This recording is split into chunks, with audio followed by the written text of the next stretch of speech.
Now, Rock Talk with Mitch Lafon. Welcome to this episode of Rock Talk with Mitch Lafon. Joining me on the phone formerly from the Black Crowes, it is drummer Steve Gorman. His new book is, of course, called Hard to Handle, The Life and Death of the Black Crowes, a memoir. And on that, here is our co-host, Alan Niven. Good day, Alan. See, I didn't say bonjour today. We're going different. Totally different. Well, I'll go bonjour on you and ask if you're doing okay. Comment ça va? Good to hear you. Yes. Before we get rolling, I just want to revisit something really quickly. We did a little chat with Sherry Curry of the Runaways, and going into it, I was thinking, gosh, do we have a lot to work with there? I've got to say that woman is a firecracker, and you have got to listen to her talk about her relationship with Kim Fowley. I'll just say that because I think it was really special. Yes, and I will actually be airing that next week. There was a day last week where I did 5 interviews in a day, and Steve was number 4. And Sherry was right after. She was number 5 on that day. So I think by the time you hear these 2 interviews, you can sense that I was getting somewhat exhausted. But anyway, Steve Gorman, fantastic drummer. We love the Black Crowes. We do love the Black Crowes. Now, he has written this book. And I'm telling you, as you read the book, and you know, within the business, there's a code there's certain things you can't say, because there are bands that will run tape. And when people say, oh, who runs tape? The answer is, well, actually, who doesn't run tape? That's how prevalent it is. And he describes how Aerosmith was doing it back in the day. And I read that and I went, oh, my heart hurts. Why are you saying this? You can't say that. But Guns N' Roses toured, of course, with Aerosmith. I guess it was Permanent Vacation Tour, right? 88? Yes, it was the summer of 88.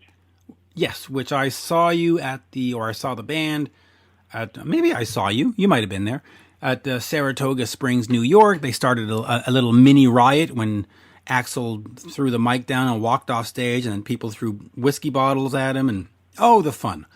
What was your experience like with Aerosmith? In the book here, Hard to Handle, Steve describes Joe Perry as a surly prick. And I'm like, no, Joe's not a surly prick. He's a guitar god. Please don't do this to me. What was your experience with the Aerosmith camp? It was interesting. It was complex. The very fact that Guns N' Roses were opening for Aerosmith was a substantial issue within itself, because Aerosmith were on the rehab road at that time, and it's difficult to conjure up a band that's going to challenge that more than GNR. It was difficult to get the tour for those reasons. Fundamentally, I went to Eddie Rosenblatt, and we'd been through a series of disasters, a riot in Phoenix, dropping off the Iron Maiden tour, David Lee Roth deciding he didn't want to offer an opening slot anymore after the riot in Phoenix. I'd lined up the AC/DC tour. They pulled out after the riot in Phoenix. And I went to Eddie Rosenblatt and I said, Eddie, there's only one tour going out and we have to have it. And you control the band. They're label mates.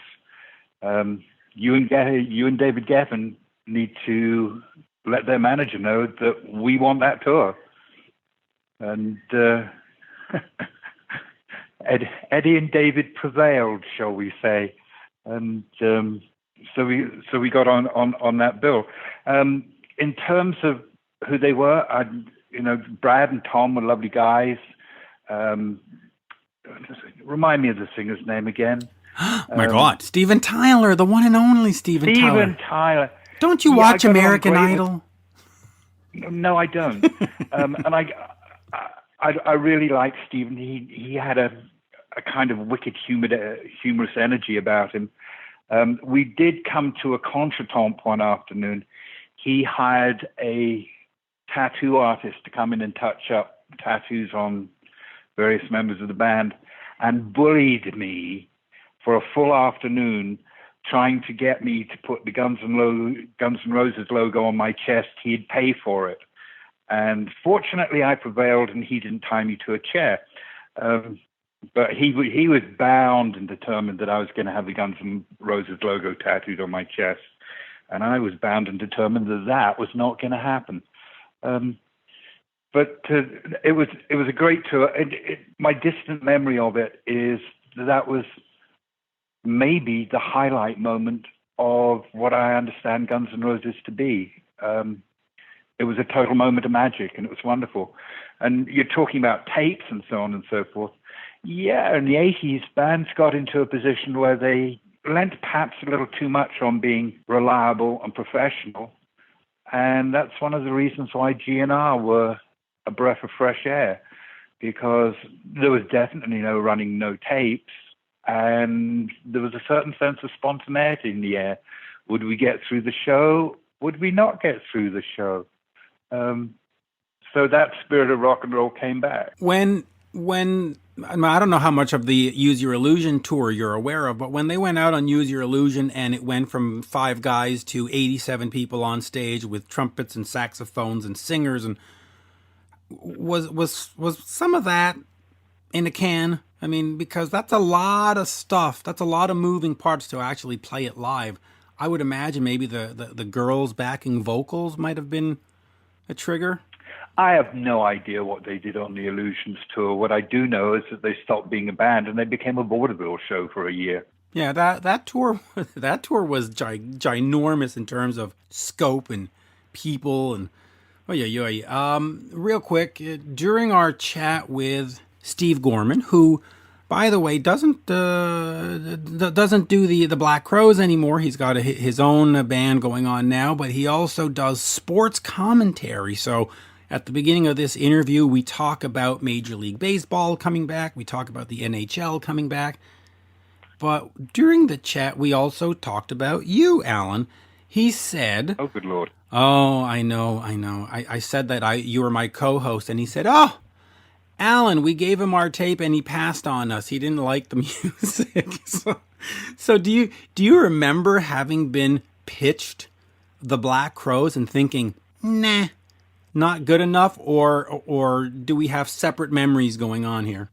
I have a vague recall that I was pitched on the Black Crowes, and trying to pull that vague recall into focus in my mind, I can't remember exactly, but I knew I had good reason not to. And that good reason may just have been simply, I'm overstretched as it is at the moment. I mean, if there were 3 versions of me, we would have all been overstretched just dealing with GNR, let alone dealing with the other things that we were dealing with and other bands and so on and so forth. But yes, for some reason, I decided that I remember why I didn't want to do the Black Crowes. Damn straight, it comes back to me. I'll tell you exactly why I didn't want to do the Black Crowes. I hated the guy who ran their label. I thought he was the biggest motherfucking putz I'd ever met. And who would that putz be? What label was that? Interscope? No. No, it was Deaf America or something. Rick Rubin? Come on, help me out here. Was it Rick Rubin? Yes, my God. Yeah. Tom Zutaut. Rubin wanted to get close to GNR, and Tom Zutaut organized a dinner. Now my recalls are firing on all cylinders. Tom Zutaut organized a dinner for him, Rubin, and myself at a famous steak bar in Manhattan called Gallagher's. And I turned up there, and in the first 15 minutes, Rubin was so offensive and so rude and so stupid, I got up and left the table before I even ordered a beer. I couldn't stand the guy. I thought he was an absolute a-hole of the first order. And that is why I didn't want to deal with the Black Crowes, who I thought were pretty good. I did end up seeing the Black Crowes in New York after they were signed, and I loved them. I loved that feel. I thought they were a terrific band. I'm also a big fan of Mark Ford's guitar playing. But there you have it. That was the reason I didn't want to deal with the Black Crowes, is because I couldn't stand Rick Rubin. I thought he was an absolute charlatan and bullshit artist. And rude. Well, and in the book, Steve talks about Rick Rubin and Def Jam, and says, well, they did this sort of the first deal for Shake Your Moneymaker, and then they were in a position to have this second deal, and they upped the money, and they told Rick, well, it's going to be retroactive. You're going to include our first album with this new royalty rate and all this. And then, of course, Def Jam fell apart, and so they were a band on a label that really didn't have anywhere to go. So it ended up being sort of a backwards moment for them. But you'll read that in the book. It's fascinating stuff. One more thing here. I got an email from a fan who said, from our show of House of Lords with James Christian, he said, I just heard your opening segment with Alan Niven. Just great. You need to give this guy, that would be you, his own episode. And, well, listen, today we're going to go a bit longer. Definitely great historical stuff. Alan needs to write his own book. So since we're talking about books, Steve's book, and Steve's book is fantastic, by the way. You pick that up, you will not put it down. We have talked about an Alan Niven book in the past. Is there any update in that? Because, I mean, it was something that you've been on for 3, 4, 5 years, and... There's such a sense of obligation to do it. You know, everybody looks at you and go, when's the book coming out, dude? And it's not just a sense of obligation. It's a major chore to me, because ultimately, at the end of the story, as far as I'm concerned, we fell into archetype and we made archetypical mistakes, and it was a failed fellowship in the end, which was very disheartening, because one of the major reasons that I love rock and roll and love bands is that sense of fellowship and that sense of us against the world and that sense of beating the odds and that sense of defying all the constrictions that are put upon us. So it feels like a massive chore. And I did get through quite a few pages at one point and totally lost my momentum and desire to deal with it. And I had a bright idea. I thought, I know, I'll send this to someone, they'll read it, they'll come back and say, you can't write this, and then it'll all be over, and I'll have my excuse, and I can blame that person for not having to do it. So I sent it to Slash, and Slash comes back to me and said, this is great, can't wait for you to finish. And my heart just sank, and I went, oh my God, no, you were supposed to come back and say no, not finish it. So I put it on the shelf myself. Rather than do a book, one day I would much rather do a documentary. I'd rather have it in film. I'd rather film it. I'd rather it be conversation on camera. A book is a chore. It's tiresome. No, thank you. Well, yeah. I have to say, a couple of people over the years have said, you should write a book, Mitch, about it. And I was like, first of all, nobody knows who I am, so nobody cares. And second of all, like you, I was like, no, it's way too labor intensive. So that's why, if you want an Alan Niven book, just keep listening to the podcast. Every episode has a new Alan chapter at the beginning. That's the way I see it. Anyway, it's this email went on to say... Well, we're supposed to talk about other people, too. I mean, you know, we talk about me far too much. But let's talk about other people. In fact... let's go and listen to someone else. Well, hold on. We're there in a minute. I just wanted to finish the email. It says, Alan, to me, is a man of principle in an industry of jackals. There you go. How is that for a wonderful fan reaction to our last episode? Anyway, Judas Priest... I've got two reactions to that. One is, it's humbling when somebody makes a comment like that, and I very much appreciate it. And in the schizophrenia of my mind, I go, damn right, they were jackals. And it was a battle all the time.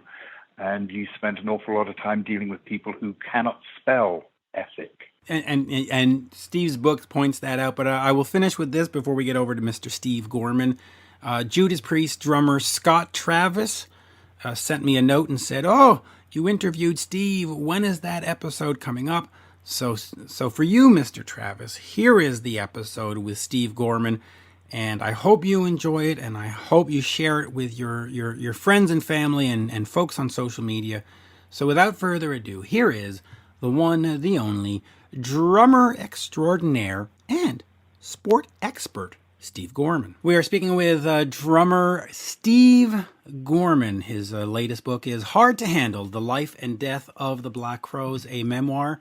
And as we say in Montreal, bonjour, Steve. How are you? I am, as far as I know, très bien, at least, personally speaking. I'm certainly not immune to what's going on in the world, and I'm concerned, and, but that's nothing new for me. But as far as like me sitting at home on a beautiful sunny day in Nashville, Tennessee, answering a phone call, I could be doing a lot worse. Yeah, and same here in Montreal. It's a nice 30 degrees Celsius, not Fahrenheit, and it's right. gorgeous and sunny. And we are, it's a marathon day. Now, one of my interviews earlier today was David Coverdale, and he said to me to please convey his love to Steve Gorman, that you are one of his absolute favorite people in the world, and he is still baffled that you wanted to have him on your sports show. I love David Coverdale. I would love to be able to say I've hung out with him a million times. It's been very few times, but he's such a charming guy and he has such great stories. But I had this, when I was doing a nationally syndicated sports talk show, I was dying to have him be on the show as one of my NBA analysts. And I said, look, and of course David said, well, I know nothing about basketball. I said, no, that's why it's great. I'll send you a script and you can give great detail as we break down playoff games. All you got to do is play it really deadpan as if you're an expert. And he would have been, you could imagine that voice breaking down the Cleveland Cavaliers' offensive woes in the 2015 finals. It would have been brilliant. Oh, that would have been absolutely, that would have been like a great Saturday Night Live skit. It would have been the greatest thing. Before we get to talking about the book, since you are a sports expert, the NBA and NHL are planning on restarting this summer and then delaying their next seasons to December or even January of 2021. What's sort of your take? Do you just at some point just go, F it, let's just move on, let's call this one a wash, and let's get back to work in October? Or are you for sort of lifting the spirit of the nation and getting sports back on TV? Well, I'm kind of the former. I'm like, forget it. But I have a feeling this is going to be a lot like the Olympics for me, which is I spent 4 years going, who cares? And then they start and I'm sucked in and I'm watching curling and I'm watching bobsled and I'm watching luge and I'm fascinated by it. And in the Summer Olympics, suddenly I, like everyone else, I'm a gymnastics expert. I think it's probably some of that. Once it starts, I'll be happy it's back. But it's interesting. I haven't been missing sports. I'm surprised at how much I haven't, but that's because there's a lot of books I've been meaning to read. There's a million things, movies and TV series I've missed along the years. So I've kept my brain occupied, and oddly enough, watching ball games hasn't really been something I've been pining for. But like I said, I think once it starts, I'll probably have a retroactive sense of, gosh, I've really missed this. Well, you see, and we'll move on from the sports in a second, but for me in Montreal, our beloved Montreal Canadiens haven't won a Stanley Cup since the early 90s, and the sports channels here, Sportsnet, TSN, they've been replaying cup runs by Canadian teams. So I've been watching my Canadians beat the Flyers and beat the Flames and win Stanley Cups every day of the week. So for me, it's like, yeah, I'm down with this. The Habs winning every day. Yeah, that'll work. That'll work. I don't need the real team. They're not that good, but watching Maurice Richard play, I'm down for it. Anyway, let's get over to this, to the book. Hey, let me just say, I'll tell you one thing, and I'll cut you off real quick. When the Crowes were on our first album in 1990, our first time in Montreal, we opened for Robert Plant at the Forum, and I walked in there, and all I could think was, oh my gosh, this is the Montreal Forum. This is the home of hockey as far as I know. And there was an usher's strike going on. So there was nobody there to help people find their seats. There were seats on what would be the ice.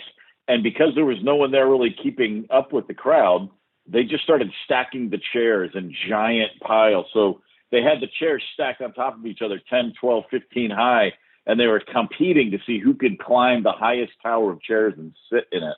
I've never seen anything like it before or since. Oh, the good old form. And here's a fun fact. Growing up here in the 70s, Ken Dryden was my neighbor, the goalie.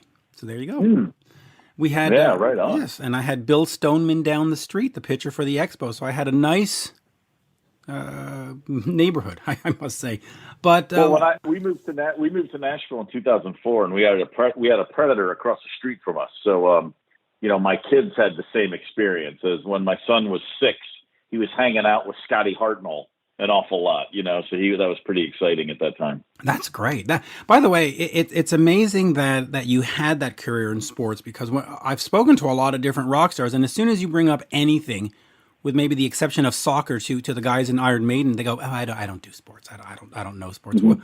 What was your interest in sports? Where did that come from? Were you, how can I put this, respectfully, quote unquote, a failed third baseman, and you just sort of kept that love, or where does your love of sports come from? Well, I grew up I'm the 8th kid of 8, and there's 6 boys in my family. So I have 5 older brothers, which meant that we had a garage full of athletic equipment, and then we had a basement full of albums. So sports and music were the 2 things that I just was obsessed with for as long as I can remember. I have no memories of not loving the Baltimore Orioles or the Beatles. It was just like those were things that it all was the same to me. I was, as a kid growing up in Maryland, it was the Orioles and the Colts, and at that time the Baltimore Bullets, and then the Beatles and the Stones and the Doors, and that it's just listening to records while shooting hoops. That's how I grew up, and so the 2 things were always connected. And then when I was 10, we moved to Kentucky, and Kentucky has there is a state religion there. It's called basketball, and so the 3 younger brothers of the family all moved there,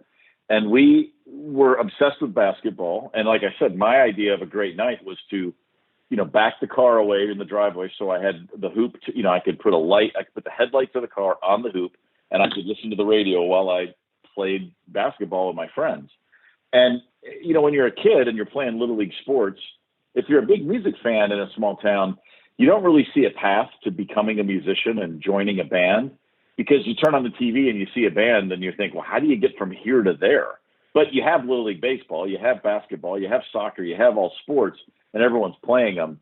And I think that there's a lot of connective tissue, actually. I think the kid who thinks at 13, like, I'm going to be the quarterback, I think there's a lot of that same kid who says, I'm going to be the singer in a band. I mean, there's a lot of, maybe that's just me trying to, make an analogy that's not there. But I noticed when the Crows took off and I met a lot of professional athletes, there were an awful lot of guys that were really, really, really big music fans. And I used to say, like, everybody I meet that plays sports wants to be in a band. And I just wanted to be a pro athlete my whole life. And every band has at least one sports fan in it.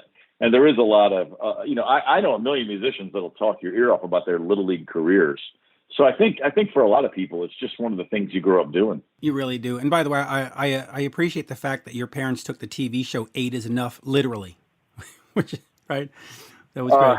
Yeah, I mean, my folks are from Detroit, so I'm from a Michigan family, but I grew up in Maryland and Kentucky. So Midwestern Catholic family. We knew a lot of families where 8 was just on the way to 10 or 12. We didn't think that we had an overly large family. We knew plenty with more. Yeah, absolutely. So, all right, let's get to the book here for a second, because I have a connection to the Black Crowes in the sense that you come through Saratoga Springs, New York in June of, I guess it was 1990 with Aerosmith on the Pump Tour. Yep. And I have no idea who you are. I'm in Canada. Much Music is very much Canadian content. So they're playing Honeymoon Suite and Platinum Blonde, and new bands like the Black Crowes sometimes don't get fit on the channel. So I show up and I see this band, and it was immediate. I just went, man. And the next day I go out and I buy Shake Your Moneymaker. And then 2 days later, June 29th, I see you in Toronto with Metallica, Warrant. Who else was on that? Yeah. Aerosmith. Yeah, what a night that was. but I've never had an immediate connection with an opening band. To me, the opening band previously was always just sort of a waste of time. Just like, it's to get people Right. in from the parking lot. But I saw this band, and the energy live was just outstanding. Now, in the book, you talk about how at some point your manager says to you, "Listen, we're gonna get some videotape. We're gonna watch, and we're gonna learn how to be an opening band." And of course, by the time you get to June 1990, man, you had learned it. Talk to me about finding your place in that space, and how important was the live show to what you did? Well, when you saw us, that was the first tour where we had to learn what we were doing and apply those lessons. All we'd ever done, like any band, is just play in little clubs. And so, when we got the Aerosmith dates in the summer of '90, our first night on that tour, to step onto an arena stage for the first time, we might as well have been playing into the Grand Canyon. We'd just never seen a room that big while playing music. And it is night and day to go from a club to an arena. And, for me, it's not that big. I'm sitting behind a drum kit no matter how big the room is. You know what I mean? But for the rest of the guys up front, and especially our singer, Chris, it's a lot to learn. And you're opening for Aerosmith. They've got arguably one of the 5 greatest frontmen of all time in their band. And, so the pressure was really on Chris to step up. And like you said, when you're going to step in front of 10,000 people that are looking at the opening band as just this thing they have to endure until the headliner, you want to get their attention. You don't want to prove them right. And it is a chance to play for a whole lot of people. The thinking is, if we're in front of 10,000 people and 10% of them like us, that's still more people than are going to come and see us in a club. You know what I mean? Like, that's 1,000 people instead of 200 people. So, it just seemed to us like we got to take our shot. It was almost like, it's like you're Rocky Balboa, there's no way I should even be in the ring with Apollo Creed, but what if I get lucky and land a punch? And I guess you saw a night when we landed a few punches, and that's what the whole point of a tour like that is. Oh, listen, you really did, because for me back in the day to go buy records, I live in a small village, so it's a 45-minute drive to go buy an album, and I had to do the Toronto, so I have to go from Albany to Montreal to my place to Toronto. The fact that I got in the car the next day and went and bought Shake Your Moneymaker just shows the impact that it had. Yeah. Because it was effort. That's great. But let me talk about this, because and I'm going to make this personal, but I was going through the 80s with the Def Leppards and the Bon Jovis and, yes, Junkyard and all that. And I was told, hey, you're going to have to check out this Black Crowes band. But when you listen to it, you go, well, this is not a hair metal thing. And you talk about it in your book. You were sort of lumped into the hair metal bands. You were like Cinderella Part 2 or whatever. But you never were that. So what was sort of the plan for the band? How were you marketed? And were you always comfortable with the way that TV and stations were marketing you? Well, we were... it's interesting. Well, we didn't have a plan. We were a band who 8 weeks before our first album was released still didn't have an agent or a manager. We made an album in the summer of 1989 that we loved and that we thought would never in a million years find its way to rock radio, and especially not MTV, because just like you look at late 80s rock, we weren't that, and we didn't like that. Like, we would listen to Guns N' Roses, and we took a lot from, not their sound. We never wanted to be as hard as they were, but just their attitude. Just like, you could tell Guns N' Roses, they liked metal, but they also liked punk. Like, they were a little older than us, but there's that thing of when you're a kid from the 70s and then you grow up and start playing music in the 80s, you've got on one hand Led Zeppelin records, and on the other hand, you got Replacements records or Sex Pistols records. Like our heroes were the heritage bands, the classic bands. But then we related to the bands that came along and said, those guys are dinosaurs. Let's shake it all up. Like I always said, the Beatles made me love music, but R.E.M. made me play music.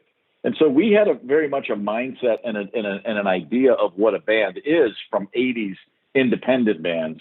Our sound and the way we played and the kind of style that suited what we did best was more, for lack of a better term, 70s, was more rock and roll. So going in to say all that to say, so we never saw ourselves fitting in with the Sunset Strip scene or anything that was really popular in 1989 when we made that record. Flash forward a year later, the record comes out. We're opening for Aerosmith, a band that, we loved Aerosmith as kids. We all liked 70s Aerosmith. And in 1990, they were on the second album of their incredible comeback. So, at the time, nobody would have thought they'd still be Aerosmith in 2020. It seemed like, oh, they're getting one last lap on the track. That's cool for them. I think that's how the whole world looked at Aerosmith right then. But, we went from taking cues from bands that had, for the most part, never even gotten to theaters and certainly rarely got past theaters, to then going out and touring with, all of a sudden we're opening for Aerosmith and ZZ Top and Robert Plant. And so we had this weird sort of lane all to ourselves. Like in our minds, we were the replacements. The world saw us as the heir apparent to a lot of the classic rock bands. And somewhere in the middle, I guess, is where we found ourselves. As far as the marketing goes, yeah, I'd open up a magazine and there'd be Warrant and Slaughter and Poison and the Black Crowes. And I'd go, this doesn't make any sense. But even I could tell, yeah, but we don't look right next to the replacements either, or Husker Du, or even R.E.M., who at that point were still not quite the arena band. So we always sort of occupied our own lane. And then within 2 years of our first album came out, grunge took over the world. And even then again, we were left kind of to our own, we had our own little corner of the room always. Well, that's the one thing I noticed is that you really did have this own lane. And by the way, my co-host on the show is Guns N' Roses manager Alan Niven, who we record after. But if I can get him on the phone for you now if you want to talk to him. But the other thing here that I find interesting is for me, and I'm going to make this interview very personal. I got to cut you off. We met Alan Niven, and when we were looking for management, he came to Atlanta with Great White. And we went down and met him, and he was not interested. He, along with just about every other manager in the world that got Shake Your Moneymaker, was like, nah, I'm good. I don't hear it. Really? Yeah. Should we get him on the line and ask him? Would you allow that? No? Yeah, okay. I'm not. I don't need that. You can talk to him about it. I'm not interested. Not good or bad. I couldn't care less. All right, I'll ask him later. But let me get back to the book here. You are incredibly honest in this book, and there are some things that I read that I go, oh wow, you're not supposed to say that out loud. One of them is, of course, with this Aerosmith tour, and you say, man, they're using triggered vocals, and it was more of a lip sync performance. And I read that and I go, oh, you're not that's a secret. You're not supposed to say that. But talk to me a little bit about that. Was that a very rapid learning experience? Because here you are, you're playing the bars, you're out with Junkyard, you're doing it real, it's live, you're jamming, you're doing the whole thing, and then you get to the big arena and you go, oh, okay.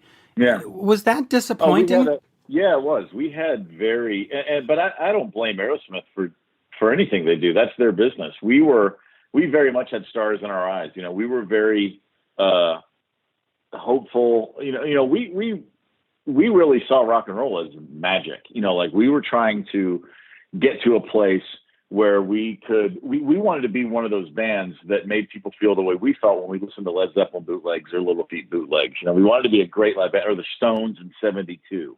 We wanted to be one of those bands. Humble Pie, Rockin' the Fillmore, one of those bands. And to us, Aerosmith was one of those bands. And by the way, Aerosmith was great when we were out with them. And it wasn't all canned vocals, but things like the end of Love in an Elevator were. And we just had, like you said, we went right from opening for bands like Junkyard, where it's virtually, it's closer to punk rock than anything else. And then to see something like Aerosmith, which is this super pro, they are delivering every night in and night out. And they were very much, like I said, part of this, they were making what is still the greatest comeback in rock history, I think, from how far they'd fallen. And they just weren't messing around. And they were also sober and I'm not talking out of school. I love the guys in Aerosmith, but at that time, as they would all tell you now, they were kind of brainwashed by their manager at the time. And they had Tim Collins police with them. They had people with them everywhere they went. They were in a bit of a bubble, and that wasn't cool to us. We were like, we can't even hang out with these guys and it feel normal. The exact opposite we found a couple months later when we went out with Robert Plant, and he was entirely hospitable and happy and fun and spontaneous. Like Robert was couldn't have been more gracious and supportive. And we didn't feel that from Aerosmith. Now, we also were a little disillusioned, and so the support Aerosmith did offer us, we weren't interested in. And most of that I chalk up to us being really snotty kids at the time. I mean, we got along great with those guys down the road, and to this day, I think nothing but good things about them. But it was eye-opening to us, to say the least, in 1990. I can imagine. Talk to me a little bit about, now we've mentioned Robert Plant a couple of times, and you also did the stuff with Jimmy Page. What do you take out of working with these veteran acts, being on a stage with Aerosmith, opening that Toronto show with Metallica? What is that, as you're learning your craft, what do these guys bring where you just go, okay, now I see what's going on here and I can figure it out? What are some of the best Plant stories you have from that tour? Well, there's a million Plant stories. It was, I think what I got from him, what I personally took away from Robert, which again, like as the drummer, there's not a lot I'm going to learn from Robert Plant performance-wise that I can really apply. Not too much. But he was at that time, I think he was probably 41 or 42. Now, of course, to us, we thought that was old, because we're all in our early 20s. And we're all like, wow, he's still amazing. And he's 42. It's so silly how we thought of that. But what I took away from him was just personally, it was obvious he was having a good time. He was still very curious. He still wanted to do new things. He's sort of relentlessly, restlessly curious, as a human being. And that was apparent. Robert was the kind of guy on that tour. He would rent a car and drive himself from one city to the next, regularly. And, and so that he could not get on the interstate, he would take state roads, and he just loved to stop at flea markets and general stores and pawn shops. And he just living and experiencing and seeing stuff. And he talked a lot about those kind of things. Like he would come into the venue and he would be talking about this cool, I bought this belt today from this guy behind a gas station. You're like, wait, what? And he just had such a real zeal for life and just living and not getting stuck in a rock star bubble.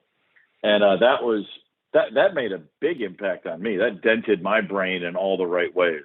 And he's still very much that way. I mean, he's, I think everything he's done, whether you like his music or not, nobody can ever say Robert is not doing it the way he wants to do it. And that's ultimately the hardest thing to maintain the longer you go in this kind of a world. Oh, absolutely. And it's frustrated a lot of fans that he doesn't do the Zeppelin reunion, but he's happy doing, whether it's with Alison Krauss or whatever. Trigger Hippie, the current band. Talk to me about still being creative and still getting out there and forming a new band. And in terms of how difficult is it to get it to the masses? And is it more of a hobby band, or is this something where you want to build it? And how difficult is it to build a new brand? No, we definitely want to build it, and we were doing quite nicely at that. I mean, we put a record out in October, and we got a bunch of shows through March 7th, and then like the rest of the world, we had to pull the plug on everything. No, I would like to build it as far as it could possibly go. But to answer your question, it's very difficult. It's darn near impossible, but that's okay because this is a labor of love. I wouldn't have put a new band together or joined a new band that's mission statement was to go have great success, because I don't have any idea how you do that anymore other than just grind it out on the road forever. And I've done enough of that. And I would only want to grind it out forever if I was loving what I was doing with the people I was doing it with. So let's turn that formula around. The Trigger Hippie started by my best friend, the bassist Nick Govrick, and I were like brothers. He's a great songwriter. We've been playing together for 15 years, and we just put a band together around us. We found people that we felt brought out the best in us that we could add to what they do. To me, a real band is all about chemistry. The best band in the world are not the 4 or 5 best musicians in town. It's the best band that when they get together, the Venn diagram in the middle, there's just something there that's unique that isn't found anywhere else. I mean, yeah, the Beatles had the best songs ever, and three of them could sing great, and Ringo's a spectacular drummer, et cetera, et cetera. But what they did together, there was an extra element to that. It went way beyond songs and performance. Any great band, Led Zeppelin, I mean, any band that you name, if they're a great band, there's an element of their chemistry that is way greater than just the sum of the parts. And so to me, Trigger Hippie is that. Now, whether it's going to ever get to a place where we're playing bigger rooms than clubs, I have no idea. I would love that, and we'll work hard for it, but that's not what got us started. This was, this really came from, we love playing together. We love putting music together.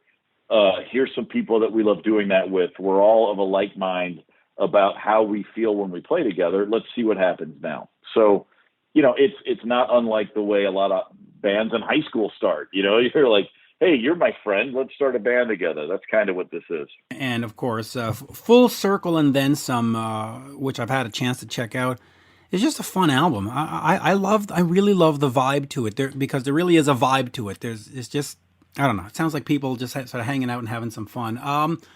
Real quick, back to the book for a second. We talk about ZZ Top and of course corporate sponsorship. What I found interesting is we all over these years thought, oh my God, they're against light beer, they're against corporate sponsorship, and then it turns out that it was somewhat of a PR stunt. Explain that PR stunt to me, and how efficient was it in getting the band to the next level? Well, it started as it's like, it's a total credit to our manager, Pete Angelus, who saw a situation that nobody saw coming a million miles away. He just saw, there's always a thing like, there's always an opportunity if you just spin a situation in every degree to look at it. This whole thing started from a miscommunication and a misunderstanding. And then there was an accusation made that wasn't true, but the response to that accusation wasn't, I don't know what you're talking about. It was, oh yeah, well, screw you. And next thing you know, we find ourselves in the middle of this controversy. I mean, I explain all this in the book in great detail, but Chris, our singer, Chris Robinson, did not like the idea of tours having sponsors, corporate sponsors. Now, for whatever reason, I mean, he can tell you better than I what his thinking was when we went on to that tour in 1991. However, he gave an interview where he said he didn't drink light beer. That's a general statement. Well, the sponsor of the tour was Miller Lite, and somebody from the Miller Lite world thought he was referring to their beer specifically, and then he was told, hey, don't badmouth the sponsor. Well, going up to the singer of a rock band and saying, don't do this is like basically saying, please do this. You know what I mean? Like, if he's worth his salt, he's going to get up in arrears and tell you to go piss off. And that's what Chris did. He started speaking to the audience every night about corporate free rock and roll. Nobody tells us what to play. This is our music for you. No middleman. And audiences ate that stuff up. And that led to the ZZ Top camp threatening to fire us from the tour. That's the end of the story, except for Pete Angelus, our manager, said, hey, this is a great angle. Like this could really work because you see something organic with his, the audience responding to things Chris would say. And then people from Miller Lite and ZZ Top were telling us not to do that. And Pete said, we could maybe spin this. If they really did fire us, that would be a huge story. So let's think about when it would be good to get fired. I mean, that's the short version of a long story. It's like, if something's going to happen anyway, if we're coming to a head with somebody, if this is not going to clear up and we're going to have a contentious relationship, let's see if we can get something from it on the back end. And that's ultimately what it was. We sort of engineered the timing around what seemed to be our inevitable firing, if you will. And so it worked out really well. It's still, the band never got more press than they did when that happened. We went from a feature in Rolling Stone to the cover of Rolling Stone. And, we were on Rockline that very night talking about it. Suddenly we're on Saturday Night Live. It really, the album jumped, I think, from 2 million copies to 4 million copies in the month following that. It was a pretty crazy time. Yeah, and I remember it very specifically. I actually remember thinking, oh, they can't be that silly. You don't want to hurt the poor corporate sponsors, because everything back then was sponsored by Pepsi or by Miller Lite or Budweiser this, and it was just like, oh, what are they doing? I do want to ask you about the band, the Black Crowes, because as we've gone through this interview, you keep referring to Chris and the guys as my singer, my. Even though you're no longer in the band, there's obviously still a great affinity for the band and for the music. I mean, I know you look at the book and you listen to some of the interviews, and it's like, oh, he's against the Crowes and he doesn't want to be part of the reunion. But as I hear you talking, I just hear sort of a lot of love for what you've done. Is that the right perception? I mean, obviously, well, business. If I'm telling a story about 1991, I'm going to I'm going to say my singer. That's just natural. That's just in telling a story. That was the case at the time. But yeah, of course, I love the Black Crowes. I mean, it was 27 years of my life, and when we were good, we were great, and when we were not our best, we were still pretty good. And I'm very proud of so much of the music we recorded. I'm so proud of most of the shows we played. The inner workings of the band were always a great challenge, and I have not considered myself a part of that band. I haven't thought of the band as being a part of my life now for 6 years, and it won't ever be again. And that's how it should be. I'm thrilled to be where I am with who I am, doing everything I'm doing now. So, from the spring of 2014, it's never been something that I ever thought would be a part of my life again, and I'm perfectly happy with that and very content with it. I don't like how it ended. I don't like a lot of the things about how it went as it went. But all said and done, if you went back to me in 1987 and said, this is what's going to happen, are you still signing up? Of course I'm signing up. It was great. All right. So, and I do want to ask you a couple more questions before we wrap up. When I saw you with Aerosmith, and then the band played a 45-minute set or whatever, and it was quick and it was tight, and the songs went from one to the other. It was 4 or 5 minutes each, and off we go. And then when I saw you later on in the career, the songs started becoming 7 minutes, 8 minutes. It was long jams in between. Was that something that you as a musician were comfortable with, or did the brothers just say, hey, this is what it's going to be? Or was that a natural occurrence for you, and were you happy with it?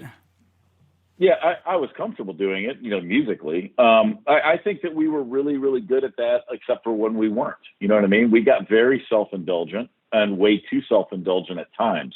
I think we went into that with the best intentions. Led Zeppelin was a band that you could say the same thing about.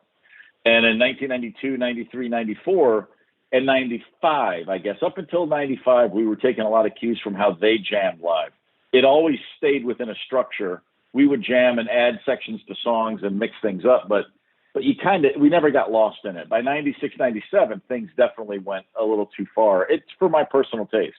But that was something Chris loved. It wasn't the brothers. They were at each other's necks. Rich was very opposed to the level of how far Chris wanted to take it. So it was a constant source of friction within the band. I was all for musical exploration. I think that we, and like I said, like anything, like we did it to a certain point where it was great, and then we never knew when enough was enough and took it way too far. If you saw the band in 96 or 97, you either loved it or you hated it. I mean, we went way far down that road and alienated so many of our earliest fans. And I don't know that we ever, it would have been fine if we'd come out the other end and with something that made sense, but we really didn't, I don't think. I think we made a lot of decisions, and the band sort of jerked back and forth down the road, left, right, way more than I would have ever wanted it to have done.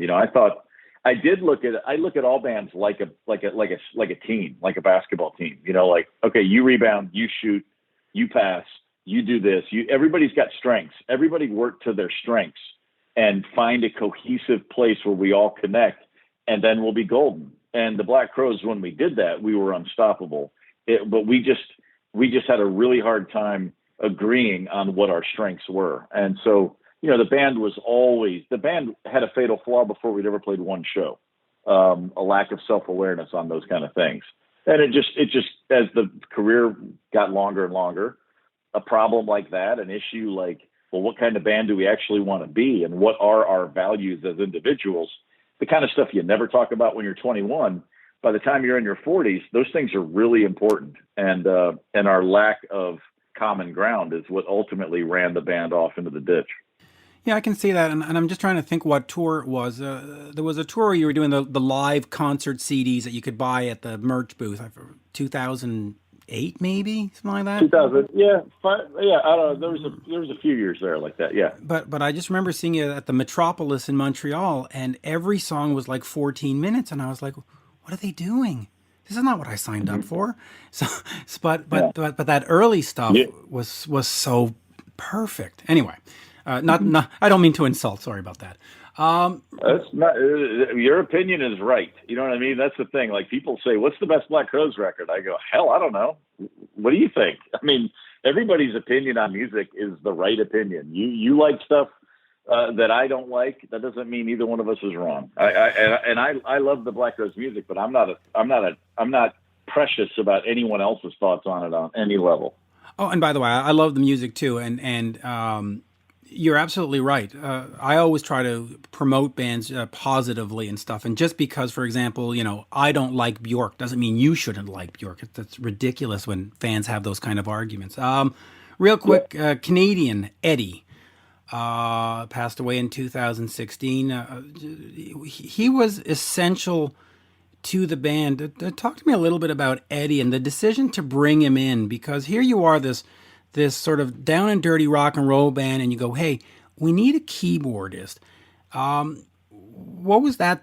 Where did that decision come from, where you said, "Okay, as a rock band, we need to have keys," but then you brought in not only the right guy, you brought in this massive talent with you? Well, it's real simple. We did a few shows in Atlanta at the end of 1990 with Chuck Leavell, who, of course, plays with the Stones now, but played with the Allman Brothers and Clapton and all kinds of people. Chuck played the keys on Shake Your Moneymaker.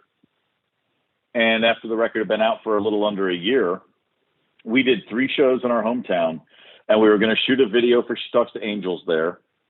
It was the end of the year, 1990. So it was kind of like a big 3 nights in the hometown, the Conquering Heroes return. And let's have Chuck come in and sit in and play the gigs with us. And so, because up at that point, we were a 5-piece band touring with no keys. So Chuck shows up, does the first gig, and right away we knew, like, man, we need this. We need a keyboard player on tour. And so after the first show, Chris said to him, he said, "Chuck, do you know somebody? Can you recommend a keyboard player? Because obviously, we're not hiring him away from the Rolling Stones at that point." And Chuck said, "There's a guy who lives in Detroit. I think he's Canadian, but I met him in Chicago." Right away, it's already a good story. He goes, "But he's been playing with a bunch of blues guys like James Cotton and Albert Collins. His name's Ed Harsh. He's incredible." And we just said, "Great. Can you give us his number?" Ed was on a flight to Atlanta 2 days later, and we met him. He played some stuff with Soundcheck. Chuck did the show that night. The next day, we got in a room with Ed and did a rehearsal. We hired him on the spot. I mean, Chuck Leavell says, "This is the guy." He comes down, and there was no red flags. We're like, "Cool dude, been on the road with some of our blues heroes." And Chuck Leavell says he's great. Good enough for us. And Ed was an integral part of the Black Crowes sound from the second he showed up. The essence of what made that band the best it ever was had a lot to do with Eddie Harsh. He really did. And of course, that story and some of the other stories we talked about is in Hard to Handle, The Life and Death of the Black Crowes, a memoir. And I will finish on this. I do send off some of this audio to a Led Zeppelin show. Jimmy Page live at the Greek and those shows.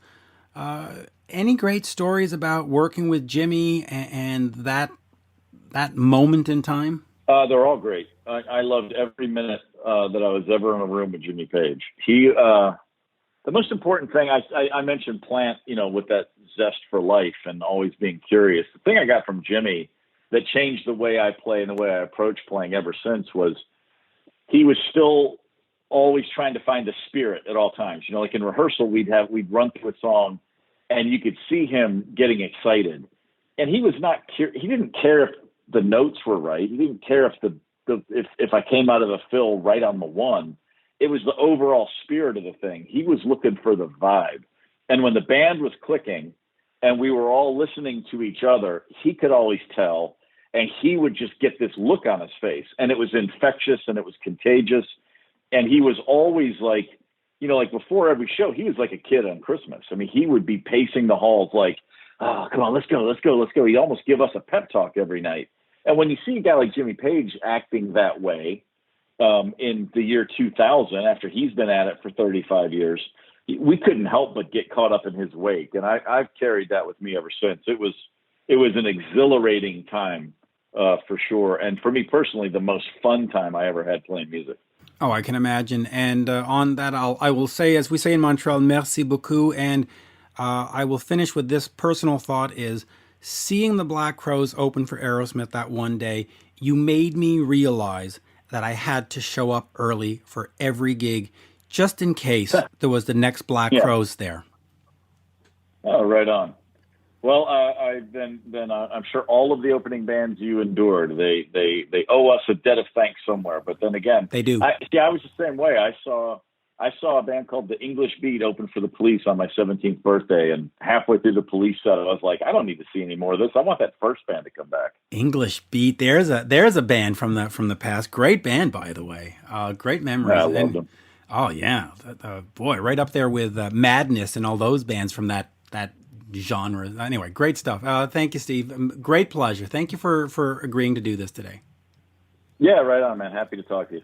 Cheers. Have a good one. Want to take a shower with Mitch? Hey Siri, play Rock Talk with Mitch Lafon. I couldn't find Rock Talk with Mitch Lafon in your music. Ugh, she never works.